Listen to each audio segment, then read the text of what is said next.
The longer I've lived in Texas, and I've lived here over a quarter century now, it's becoming clear to me that there's something off with our democracy.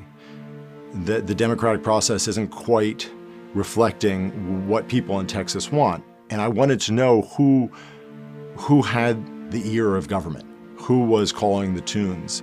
And that's really what brought me to Tim Dunn. My name is Russell Gold. I'm a staff writer at Texas Monthly, and I wrote The Billionaire Who Runs Texas.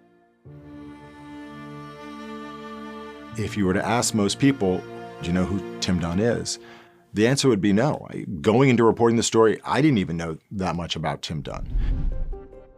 Tim Dunn is a billionaire. He is a lay preacher. He's an oil and gas executive. He's involved in media. He helped found a private K-12 school. He's involved in so many different things. One of the first things I did is I went on to the Secretary of State's website and asked what organizations Tim Dunn was affiliated with and had been affiliated with. I began to feel a little like Charlie Day in that meme where, he's sitting there in front of his corkboard and there's red lines everywhere, because there were just so many different things that Tim Dunn was involved with.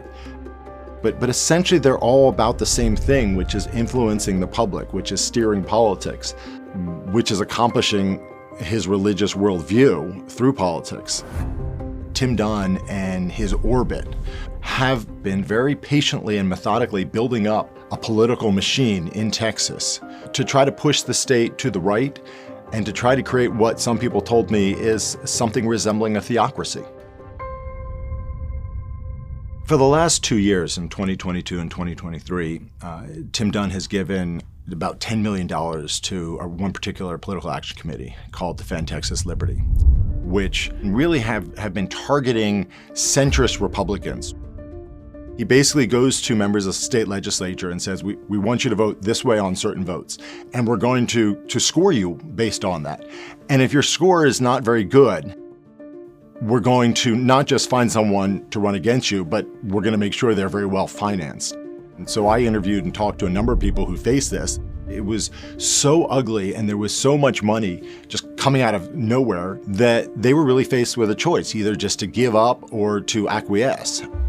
The bathroom bill several years ago, SB 8 basically abolishing abortion before the Supreme Court even ruled on Roe v. Wade, the bills that had to do with drag shows and transgender politics, the push for vouchers. A lot of the issues we've seen over the last 3-4 sessions have been driven by Tim Dunn and his allies. This isn't just about a civil war within the Republican Party of Texas. It's really about what Texas is going to look like for the next 2, 3, 5, 10 years. Tim Dunn has made it clear that he believes this should be a Christian-run government. Texas is a Christian state and should be run by Christians, which is a remarkable statement in a state like Texas, which has millions of people who are not practicing Christians. What would that look like if his allies gain control of the Texas Legislature? I think the answer is that we would have a second class of citizenry, a large group of Texans who were not represented, who were second-class citizens within the state. And that doesn't really look like a democracy anymore.